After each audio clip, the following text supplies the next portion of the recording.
दोस्तों आपने जरूर सुना होगा कि गोल्ड इस समय 1 लाख रुपए पर 10 ग्राम क्रॉस कर गया है।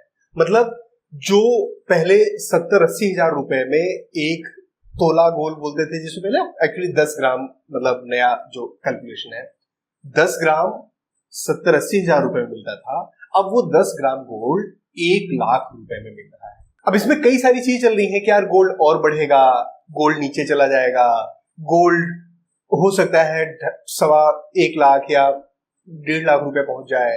कुछ लोग कह रहे हैं कि नहीं, गोल्ड और टूट जाएगा, कम हो जाएगा। गोल्ड को लेकर बहुत ज्यादा मारामारी चल रही है।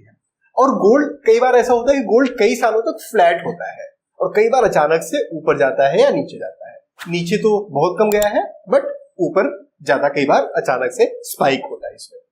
तो आज के समय में क्या हमें गोल्ड में इन्वेस्टमेंट करना चाहिए? गोल्ड में पैसे डालना कितनी समझदारी या कितना मूर्खतापूर्ण है? क्या गोल्ड में इन्वेस्टमेंट करना केवल इमोशनली सही होता है या एक्चुअली डेटा भी बोलते हैं कि गोल्ड में इन्वेस्टमेंट करना चाहिए? क्या गोल्ड इन्वेस्टमेंट के पर्पज से लेना चाहिए या नॉर्मल जो हम लोग घर में ज्वेलरी के लिए या बाकी चीजों के लिए लेते हैं, शगुन के लिए, उसके लिए लेना चाहिए? इन सब चीजों के बारे में डिटेल में समझेंगे और ये समझेंगे कि आज 2025 उतरते उतरते सेकेंड हाफ चल रहा है। अभी अगर हमें गोल्ड लेना है तो हमें लेना चाहिए या नहीं, पहले कैसा रिटर्न दिया है, आगे मार्केट कैसे रहने वाली है, इन सब चीजों को डिटेल में समझने की कोशिश करेंगे। अब देखो, गोल्ड ने पिछले एक साल में, मतलब अगर हम जून जुलाई 2024 और जून जुलाई 2025 ये कंपेयर करते हैं तो अप्रोक्सीमेटली 35% के आसपास गोल्ड ऊपर जा चुका है। अब 35% गोल्ड से रिटर्न आना मजाक नहीं है, बहुत ही जबरदस्त है।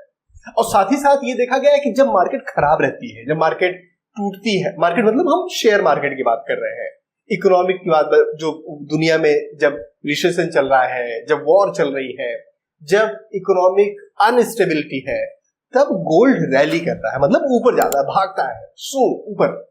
और जब देखते हैं मार्केट ठीक चल रही है, अच्छी चल रही है, तब ज्यादातर समय गोल्ड फ्लैट रिटर्न देता है। जैसे 1996 के से लेकर अप्रोक्सीमेटली 2022 तक गोल्ड ऑलमोस्ट फ्लैट था। फिर गोल्ड बढ़ा, फिर 2012 या 13 से आप देखोगे तो करीब 18-19 तक गोल्ड ऑलमोस्ट फ्लैट रहा। फिर जब पैंडेमिक आया तब गोल्ड बढ़ा, मार्केट उधर टूटी, इधर गोल्ड बढ़ा। इसके पहले भी 2008 के आसपास जब मार्केट टूटा था, गोल्ड बढ़ा था। तो कहीं ना कहीं गोल्ड को लोग एज ए हेज देखते हैं। आपको यह समझना जरूरी है, गोल्ड जल्दी अमीर बनो स्कीम नहीं है, लेकिन गोल्ड बहुत ज्यादा अच्छा परफॉर्म कर रही है और इसलिए आज के समय में स्पॉटलाइट में है। कई सारे लोग बोलते हैं कि गोल्ड ऊपर जाएगा, 1.25 लाख 1.5 लाख तक जाएगा। कई सारे लोग बोल रहे हैं नहीं, गोल्ड अब टूटेगा, जैसे इकोनॉमी थोड़ी सी सुधरेगी गोल्ड टूटेगा। समझते हैं सही क्या है, गलत क्या है। अभी कॉमन मिथ है कि जब जब मार्केट नीचे गिरता है तब तक गोल्ड ऊपर जाता है, जब मार्केट ऊपर जाता है तो गोल्ड नीचे गिरता है। क्या ये सही है? ये बहुत सही नहीं है। डेटा, जब हम डेटा देखते हैं, डेटा के बेस पर एनालाइज करते हैं, तो ये बहुत सही नहीं है। हाँ, जब मार्केट ज्यादा गिरा है, जब रिसेशंस रहे हैं, तब गोल्ड ऊपर गया है। लेकिन बहुत बार ऐसा हुआ है कि गोल्ड भी ऊपर जा रहा है और मार्केट भी ऊपर जा रही है। तो इस चीज की गारंटी नहीं है कि गोल्ड तभी ऊपर जाएगा जब मार्केट टूटेगा। कई बार ऐसा रहा है कि इक्विटी या मतलब जो मार्केट है वो परफॉर्म कर रही है, ऊपर जा रही है, और गोल्ड स्टैग्नेंट बना हुआ है, नीचे नहीं गिरा। तो ये बिल्कुल मिथ है। ये कहा जाना सही है कि जब मार्केट टूटता है तो ज्यादातर समय ऐसा देखा गया, 100% गारंटी नहीं, मार्केट प्रेडिक्ट कोई नहीं कर सकता, ये चीज अपने दिमाग में डालनी है। ज्यादातर समय गोल्ड ऊपर गया है। अब इस समय यूरोप, चाइना, केशूस, यूक्रेन, यूएस, हर जगह इस समय चीजें चल रही है, डावाडोल चल रही है। लग रहा है अब रिसेशन आया, तब रिसेशन आया, तो गोल्ड के ऊपर जाने के चांसेस है। लेकिन साथ ही साथ कई लोग ये भी कह रहे हैं कि यार जितना जाना था गोल्ड ऊपर जा गया। अब शायद नहीं जाएगा। इंडिया और गोल्ड का जो रिलेशन है ना, ओके सो गोल्ड यूज कैसे होता है, पूरी दुनिया में कैसे यूज होता है। कई सारी जगहों पर गोल्ड लोग एज अ सिक्योरिटी रखते हैं, कई सारी जगहों पर गोल्ड लोग एज अ हेज रखते हैं, कई सारी जगहों पर गोल्ड लोग थोड़ा सा पहनने के लिए ज्वेलरी तरीके से। जो हाउस होल्ड गोल्ड है, मतलब जो घर में गोल्ड पड़ा होता है, रखा होता है, पूरी दुनिया में जो हाउस होल्ड गोल्ड है उसका 47% इंडियन फीमेल्स लेडीज के पास है। ध्यान से सुनिए, पूरी दुनिया में जितना गोल्ड ज्वेलरी के फॉर्म में या हाउस होल्ड के फॉर्म में रखी हुई है उसका 47% इंडिया के पास है। लेकिन अगर आपको लगता है कि भारत में गोल्ड का प्यार केवल और केवल ज्वेलरी की वजह से है, तो ऐसा नहीं है। आपने बहुत सारे एग्जांपल देखे होंगे जब मुसीबत के समय गोल्ड काम आता है, जब मुसीबत के समय गोल्ड लोग निकालते हैं और अपनी परेशानियों को खत्म करते हैं। और लोगों की बात तो छोड़ दें, जब 1991 में इंडिया बैंकरप्सी के अप्रोक्सीमेटली उस पे आ गया था, तब इंडिया ने, if I remember that number correctly, India ने 47 टन गोल्ड गिरवी रखा था और फॉरेक्स रिजर्व लिए थे, और फिर इंडिया ने मतलब उसको आगे बढ़ाया था। आज के समय में आरबीआई के पास कितना गोल्ड रिजर्व है पता है? 880 टन गोल्ड का रिजर्व है। 880 टन गोल्ड का रिजर्व है। तो भारत में गोल्ड हर तरीके से संभालता रहा है, देखता रहा है और लोगों की पसंद बना हुआ है, चाहे वो इन्वेस्टमेंट के फॉर्म में हो, चाहे वो हेजिंग के फॉर्म में हो, चाहे बुरे वक्त में काम आने की बात हो।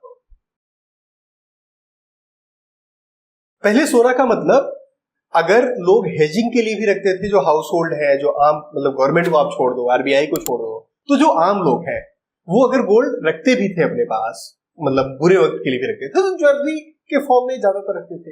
लेकिन इस पैटर्न में कमी आ रही है, चेंजेस आ रहे हैं। तो 2021 में 661 टन ज्वेलरी की डिमांड थी।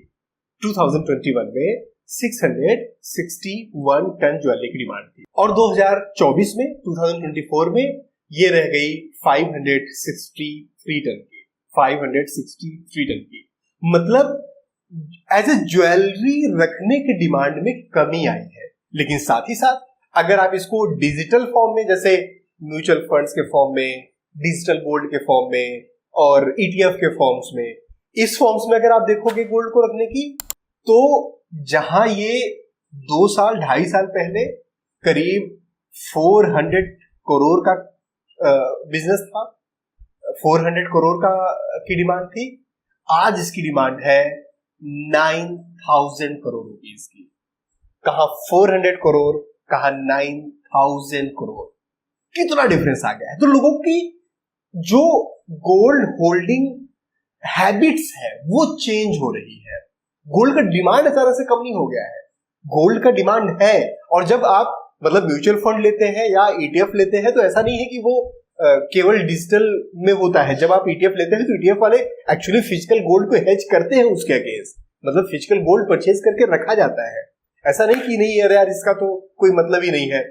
आपके लिए कन्वीनियंस है, आपके लिए ओके है कि मोबाइल से ही आप ट्रेड कर रहे हो, सेल कर रहे हो, बाई कर रहे हो, सारी चीजें कर रहे हो। बट जब आप ईटीएफ को ट्रेड कर रहे हो, ईटीएफ में पैसे डाल रहे हो, तो एक्चुअल फिजिकल गोल्ड वो ईटीएफ का एसेट मैनेजमेंट कंपनी बाय कर रही है और उसे हेज करके रख रही है, तभी तो आपको वो गारंटी रिटर्न दे पाएगी। और यूथ में ये सबसे ज्यादा हो रहा है। अब हम ये समझते हैं हमारे लिए क्या, कितने इन्वेस्टमेंट ऑप्शंस हैं, गोल्ड में कैसे कैसे इन्वेस्टमेंट किया जा सकता है, क्या तरीका है, और फिर ये समझेंगे अभी करना है या नहीं करना है। अब बात करते हैं प्रैक्टिकल पार्ट की। तो 4-5 तरीके हैं गोल्ड को रखने के पहले। तो पहला तो और जो सबसे जबरदस्त और सबसे ज्यादा डिमांड में था, SBG sovereign SGB sovereign gold bond. तो सोवरियन गोल्ड बॉन्ड क्या है कि गवर्नमेंट इशू करती थी वो बॉन्ड्स और उसके अगेंस्ट गवर्नमेंट हेज करती थी। गोल्ड का पूरा मैच्योरिटी बेनिफिट मिलता था अगर आप मैच्योरिटी तक होल्ड करते हो, साथ ही साथ 2.5% एडिशनल इंटरेस्ट भी आपको मिलता था। प्रॉब्लम ये है कि अब एसजीबी प्राइमरी मार्केट में अवेलेबल नहीं है। प्राइमरी मार्केट में अवेलेबल नहीं मतलब फरवरी 2024 में गवर्नमेंट ने बोला अब हम एसजीबी नहीं इशू करेंगे अंटिल फर्दर नोटिस। तो उसके बाद एसजीबी आ नहीं रहा है। अब अगर आपको एसजीबी खरीदना है तो आपको सेकेंडरी मार्केट, मतलब किसी ने खरीदा है, उसे परचेज करके अपने पास प्रोसेस करके रखा हुआ है, उससे आप खरीद सकते हो। सेकेंडरी मार्केट में अवेलेबल है और सेकेंडरी मार्केट में अवेलेबल है तो प्रीमियम लग रहा है। तो एसजीबी जितना ल्यूक्रेटिव ऑप्शन था, जितना जबरदस्त ऑप्शन था, जितना है ना मतलब मजा आ जाता, वो अब नहीं है। तो एसजीबी को हम इससे अभी हटा देंगे। प्रोज और कॉन्स में हम बात कर रहे हैं, बाद में डिसाइड करेंगे हटाना है नहीं हटाना, बट एसजीबी को हटा सकते हैं। एसजीबी में रिटर्न अब उतना नहीं रह गया क्योंकि प्रीमियम आपको देना। अब दूसरा तरीका है फिजिकल गोल्ड लेकर रखना। अब फिजिकल गोल्ड में भी 3 तरीके हैं। एक तो आप ज्वेलरी बनाकर रखिए, दूसरा आप कॉइन वगैरह या डिजाइनर वो आते हैं जो दिवाली वगैरह पे हम लोग लेते हैं, तो वैसा कुछ। तीसरा बार या गिन्नी, इस तरीके से लीजिए। अब तीनों के अपने प्रोज एंड कॉन्स हैं, थोड़ा थोड़ा जल्दी समझते हैं। देखो, ज्वेलरी पहनने के लिए जहां पर ज्वेलरी की जरूरत होती है ना, वहां पर बार, गिन्नी, कॉइन कुछ काम नहीं करता। जहां पर ज्वेलरी की जरूरत होती है वहां पर ज्वेलरी की ही जरूरत होती है। तो उसको आप इन्वेस्टमेंट के पर्पस से नहीं कंसीडर कर सकते। क्यों नहीं कर सकते? क्योंकि उसमें आपको मेकिंग चार्ज, जीएसटी, ये सारी चीजें लग रही है। तो वो पूरा का पूरा आपको हटा देना है। मतलब वो अगर आप रिटर्न के पॉइंट ऑफ व्यू से देखोगे तो रिटर्न तो नहीं देता आपको। मतलब ज्वेलरी में जो गोल्ड हम लेकर रखते हैं वो रिटर्न नहीं देगा। कंपेयर आप उतने बदले कि आप म्यूचुअल फंड, एसआईपी में डालेंगे तो ज्यादा और बेहतर रिटर्न मिलेगा। तो इसमें कोई मतलब रॉकेट साइंस कैलकुलेशन नहीं है। अब बात करते हैं, क्योंकि मेकिंग चार्जेस वगैरह, अब बात करते हैं क्वाइंस की या गिन्नी की या जो वो प्लेट्स सी मिलती है दिवाली वगैरह पे। ये बीच का सा है, क्या अच्छा रिटर्न मिलता है? नहीं, थोड़े मेकिंग चार्जेस लगते हैं, थोड़ा जीएसटी लगता है, इशू है। बार या गोल्ड का की ईंट, जिसको ईंटें बोलते हैं हम लोग हिंदी में, कि सोने की ईंटें उनके यहां मिली, तो गोल्ड बार्स ओके है क्योंकि इसमें मेकिंग चार्जेस नहीं लगते हैं। नॉर्मली अगर आप अच्छे ब्रांड से लेते हैं तो प्योरिटी की गारंटी है, लेकिन फिर वो जीएसटी, फीएसटी वो सब लग के जितना आपको रिटर्न मिल रहा है वो रिटर्न आपका कम हो जाता है। अब इसी का जो फिजिकल गोल्ड हम लोग लेते थे, इसी का अलग फॉर्मेट है डिजिटल गोल्ड। डिजिटल गोल्ड जैसे पेटीएम मनी और आई थिंक ऑलमोस्ट सारे एप्लीकेशन देते हैं, जो भी ये एप्लीकेशन है जहां पर आप इन्वेस्टमेंट वगैरह कर सकते हो, वो आपको देते हैं डिजिटल गोल्ड का ऑप्शन। अब डिजिटल गोल्ड में प्रोज और कॉन्स क्या है? एक तो मतलब इजी है, जब मन करे तब आप खरीद लो, जब मन करे आप बेच लो। फिजिकल गोल्ड अपने घर पे रखना नहीं है तो चोरी का डर नहीं है कि कोई ले लेगा, चोरी हो जाएगी, मतलब इन चीजों का डर नहीं है। प्योरिटी वगैरह की चिंता नहीं है, भैया प्योर है नहीं प्योर है, वो तमाम झंझट से आपको फुर्सत। लेकिन इसमें 2 चीजें हैं कॉन्स में। पहला तो जीएसटी है, जीएसटी इसमें भी वो 5% मोदी जी ले जा रहे हैं। दूसरी चीज platform fee, charges, buy and sell fee, ये भी 2%, 3%, 4% के आसपास लग जाता है। किसी भी प्लेटफॉर्म पे आप देखोगे, हर प्लेटफॉर्म पे अलग अलग है, बट मोटा मोटा लग जाता है। तो अगर आपको मान लो गोल्ड 15% का रिटर्न दे रहा है, मतलब गोल्ड आपने लिया फिर गोल्ड आपने बेचा, 15% का रिटर्न दे रहा है, तो ये 6-7% तो कम हो गए। तो फिर उसी पे हम आ गए 6%, 7%। कुछ प्रोज है, बाकी जो ऑप्शंस इसके पहले डिस्कस किए एसजीबी और फिजिकल गोल्ड, उससे तो बेटर है, लेकिन अभी भी मजा नहीं आ रहा है। अब बात करते हैं डिजिटल में ही ईटीएफ की, पहले बात करते हैं। तो ईटीएफ में क्या है? ईटीएफ है क्या? ओके, तो बेसिकली ईटीएफ जो एक्सचेंज ट्रेडेड फंड्स होते हैं, म्यूचुअल फंड की तरह से कुछ आप समझ लो, बट म्यूचुअल फंड में आप रियल टाइम में ट्रेड नहीं कर सकते, ईटीएफ को ट्रेड कर सकते हो। तो गोल्ड बेस्ड म्यूचुअल फंड जैसा ही दिखने वाला एक फंड है जो फंड हाउसेस रिलीज करते हैं। ये क्या करते हैं, जितना पैसा आप डालते हो, मतलब केवल आपका पैसा नहीं होगा, 50 लोगों का, लाखों लोगों का पैसा होगा, वो एक्यूमुलेटिव पैसा फिजिकल गोल्ड खरीदते हैं, फिजिकल गोल्ड को अपने पास सिक्योर करते हैं और हेज करते हैं, और उसके बाद आपको रिटर्न देते हैं। जैसे गोल्ड का प्राइस ऊपर नीचे जा रहा है आपको रिटर्न मिलता है। इसमें नॉर्मली आपको केवल एक चीज देनी पड़ती है, वो है एक्सपेंस चार्ज। एक्सपेंस चार्ज बहुत ही कम होता है। जीएसटी का झंझट नहीं, मेकिंग चार्जेस नहीं, खोने का डर नहीं, रियल टाइम पे ट्रेड कर सकते हो। हाँ जी, हाँ मतलब ठीक है। और एक्सपेंस रेशियो नॉर्मली इसमें 0.1%, 0.2% के आसपास होता है। अब बहुत सारे, अब एक और फॉर्मेट की बात करते हैं, गोल्ड म्यूचुअल फंड। तो बहुत, ये जो ईटीएफ्स है, बहुत सारे म्यूचुअल फंड है जो गोल्ड ईटीएफ में इन्वेस्टमेंट करते हैं। तो एक हाउस का ईटीएफ है, दूसरे हाउस का ईटीएफ है, तीसरे हाउस का ईटीएफ है। ये जो म्यूचुअल फंड है, इसने कुछ परसेंटेज यहां पर, कुछ परसेंटेज यहां पर, कुछ परसेंटेज यहां पर डाल के रखा है। अब ये म्यूचुअल फंड आपको दे रहा है, नॉर्मली ईटीएफ से ज्यादा एक्सपेंस रेशियो म्यूचुअल फंड में होगा।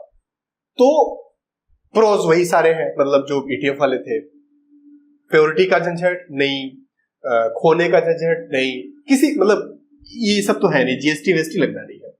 तो सही मतलब ठीक ठाक इसमें आपको लग रहा है कि रिटर्न मिल जाएगा, मतलब जो गोल्ड रिटर्न देगा मोटा मोटा आपको वो रिटर्न मिल जाएगा।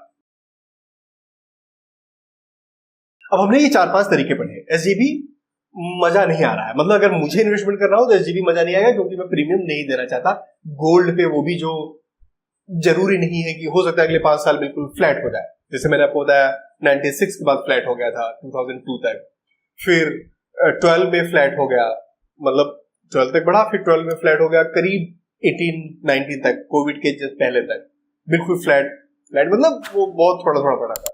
तो रिटर्न नहीं मुझे मिल रहा है, तो इतना तो ऐसा तो रिटर्न मिल रहा है, उस पर भी मैं प्रीमियम दूं, जो गवर्नमेंट मुझे बेनिफिट दे रही है वो बेनिफिट भी मैं गवा दूं, तो कोई एसजीबी का मुझे नहीं लगता मतलब। दूसरा है फिजिकल गोल्ड। तो भाई ज्वेलरी तो ज्वेलरी की जगह पर है, ज्वेलरी को आप कंपेयर नहीं कर सकते। ज्वेलरी घर वाले जब बोलेंगे तो आपको बनवानी ही पड़ेगी। तो ज्वेलरी को मैं इन्वेस्टमेंट से हटा ही देता हूं, मैं इन्वेस्टमेंट नहीं कर रहा ज्वेलरी में। हाँ जरूरत वाली है तो जो वहां पर है, कॉइन सगुन पे, कभी जब वो दिवाली पे लेना होता है वैसा टाइप्स ओके, बाकी समय नहीं। बार फिर से वही जीएसटी वेस्टी लग रहा है तो मैं नहीं लूंगा।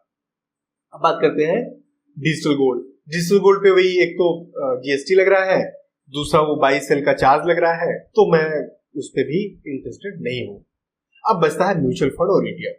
अगर मैं बिगिनर हूं, अपना थोड़ा पैसा गोल्ड में डालना चाहता हूं, मुझे ईटीएफ की समझ नहीं है, मुझे रेगुलर बेसिस पे ट्रेड करना समझ नहीं आता, तो मैं चाहता हूं कि, क्योंकि ईटीएफ में थोड़ा रिस्क ज्यादा है ना, अगर गोल्ड डाउन गया तो आपका ईटीएफ भी डाउन गया ना। म्यूचुअल फंड में डाउन जाने के चांसेस ईटीएफ से कंपेयर कम होंगे, लेकिन म्यूचुअल फंड में थोड़ा स्टैग्नेंट रिटर्न रहेगा, तो एक्सपेंस रेशियो ज्यादा है। म्यूचुअल फंड अगर स्टार्ट मुझे करना है, मैं म्यूचुअल फंड से स्टार्ट करूंगा, बाद में मैं अगर ईटीएफ पे स्विच हो सकता हूं तो मैं ईटीएफ पे स्विच होऊंगा। गोल्ड इन्वेस्टमेंट के लिए ETF is the best I think, मतलब मुझे अगर करना हो तो वो मैं करूंगा। आप अपना रिसर्च खुद करें, उसके बाद डिसीजन लें। अब बात करते हैं कि हमें अपने पोर्टफोलियो में गोल्ड कितना रखना है। अब देखो, अगर आप मतलब अभी साल, 1.5 साल, 2 साल में सोच रहे हो कि गोल्ड कितना रिटर्न दे देगा, कितना नहीं रिटर्न दे देगा, तो कोई प्रेडिक्ट नहीं कर सकता, मतलब कोई भी नहीं प्रेडिक्ट कर सकता। लेकिन मैं लंबे समय की अगर बात करूं, चलो एग्जांपल लेते हैं कि पिछले 30 सालों में, 40 सालों में गोल्ड ने कैसा रिटर्न दिया है। तो ऑन एन एवरेज गोल्ड ने 12 से 13% का रिटर्न दिया है। 12 से 13% मतलब, तो एवरेज ले लेते हैं 12.5% या 13%।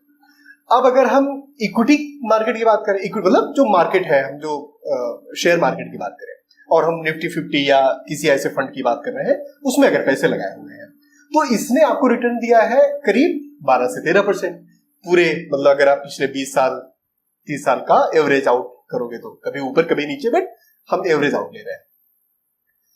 अगर आपने पूरा का पूरा पैसा, जितना आपके पास पैसा है, पूरा का पूरा पैसा गोल्ड में लगाया होता तो आपको रिटर्न मिलता 12 से 13%। अगर पूरा का पूरा पैसा आपने इक्विटी में लगाया होता, मतलब इंडेक्स फंड में लगाया होता, तो आपको मिलता करीब 12 से 13%। लेकिन अगर आपने आधा पैसा गोल्ड में और आधा इक्विटी में लगाया होता तो आपको रिटर्न मिलता करीब 14.5%। अभी 1.5% का जादू कहां से आया, कैसे आया? बात यह है कि जब इक्विटी नीचे मतलब मार्केट नीचे गिर रही थी तो गोल्ड ऊपर जा रहा था, और जब मार्केट ऊपर जा रही थी तो गोल्ड स्टैग्नेंट था। इस वजह से हमें ये एज मिल जाता है, यहां पर बेनिफिट मिल जाता है। तो अगर मुझे अभी आज की डेट में इन्वेस्टमेंट स्टार्ट करना हो, गोल्ड में कुछ पैसे लगाने हो, ज्वेलरी के अलावा, मैं बीबी के पैसे, बीबी की ज्वेलरी की ख्वाहिशें नहीं मानूंगा, लेकिन अगर मुझे पैसे लगाने हो इन्वेस्टमेंट के पर्पज से तो मैं थोड़ा पैसा स्टार्ट करूंगा गोल्ड में, बाकी इक्विटी में भी पैसे लगाऊंगा। प्रोबब्ली 20%, 10% म्यूचुअल फंड से स्टार्ट करूंगा, फिर ईटीएफ पर स्विच कर जाऊंगा। अब हमने जो मोटा मोटा ये कंक्लूड किया कि अगर हमें पैसे लगाने हैं तो म्यूचुअल फंड या ईटीएफ ज्यादा बेहतर ऑप्शन है बाकी जो ऑप्शंस अवेलेबल हैं उनके कंपेयर में। तो मुझे टैक्स कितना देना पड़ेगा, क्योंकि किसी भी तरीके का इन्वेस्टमेंट करूंगा मैं, उसमें रिटर्न मुझे मिलेगा तो मुझे टैक्स तो देना है। अगर म्यूचुअल फंड या ईटीएफ में मैं 1 साल से पहले विड्रॉ करता हूं तो करीब 20% टैक्स लगता है, और अगर 1 साल से बात करता हूं तो 12.5% लगता है। और ये हर जगह लगना है, मतलब टैक्स तो लगना ही है, उसमें तो हम कुछ नहीं कर सकते। अब दोस्तों फाइनली ये हमें समझना है कि हमें इन्वेस्टमेंट करना है, नहीं करना है, क्यों करना है। सबसे पहले एक चीज आपको डिफाइन करनी है। डिफाइन ये करना है कि आपका गोल्ड में पैसे डालने का पर्पस क्या है। अगर पर्पस आपका यूज है, मतलब आप ज्वेलरी के लिए या घर में जरूरत है गोल्ड ज्वेलरी की, उसको रिप्लेस नहीं कर सकते, तो मैं उस ऑप्शन को निकाल दूंगा, क्योंकि उसका कंपैरिजन सही नहीं है। मतलब इन्वेस्टमेंट का पर्पस और ज्वेलरी का पर्पस, ये दोनों अलग अलग पर्पस है और दोनों को कंपेयर नहीं किया जा सकता। दूसरा, शगुन के तौर पर आपको दिवाली पे गोल्ड कॉइन लेना होता है, अक्षय तृतीया पर लेना होता है, कुछ भी ऐसी चीजें हैं, या कोई भी स्पेसिफिक आप जिस भी रीजन, रिलीजन आपके यहाँ तीज त्योहार है, उसके हिसाब से उसको भी हम कंपेयर नहीं करेंगे। तो सबसे पहला ये है कि आपका पर्पस क्या है गोल्ड में पैसे डालने का, ये डिसाइड करना है। अब अगर इन्वेस्टमेंट के पर्पस से डालना है तो इन्वेस्टमेंट के पर्पस से म्यूचुअल फंड और ईटीएफ में डाला जा सकता है, मैं डालूंगा। अब क्या इसकी गारंटी है कि आज मैं पैसे डाल रहा हूं तो रिटर्न देगा ही देगा? क्या मैं पैसे डालूंगा और मार्केट गिर गया तो? क्या मैं पैसे डालूं और गोल्ड का रेट गिर गया तो? क्या मैं पैसे डालूं और गोल्ड का रेट फ्लैट अगले 5 साल 6 साल रह गया तो? रिस्क है, वही तो रिस्क है ना। रिस्क है तो रिटर्न है, रिस्क नहीं तो रिटर्न नहीं। लेकिन क्या अभी मैं आज के मार्केट सिनेरियोस को देखते हुए ये रिस्क लूंगा? तो दोस्तों मुझे उम्मीद है ये वीडियो गोल्ड को लेकर आपके जितने भी क्वेश्चंस होंगे, जितने भी कैलकुलेशंस दिमाग में चल रहे होंगे, उसको थोड़ा तो सही किया होगा, सेटल किया होगा, एड्रेस किया होगा। अगर आपको लगता है ये वीडियो आपके गोल्ड से रिलेटेड क्वेरी, इन्वेस्टमेंट से रिलेटेड क्वेरी को रिजॉल्व करता है, सही करता है, एड्रेस करता है, तो इस वीडियो को लाइक जरूर करिए। और अगर अभी तक आपने हमारे चैनल को सब्सक्राइब नहीं किया है तो सब्सक्राइब जरूर कीजिए, और अपने दोस्तों को ये वीडियो जरूर शेयर करिए। हाँ, गोल्ड की भागा दौड़ी में, गोल्ड के पीछे भागने में, इन्वेस्टमेंट में, हार्डवर्क में, वेल्थ क्रिएशन में अपनी हेल्थ का ध्यान देना मत भूलिए, अपनी मेंटल हेल्थ का ध्यान देना मत भूलिए। हमारे वीडियोस को देखते रहिए, अपना और अपनों का ख्याल रखिए।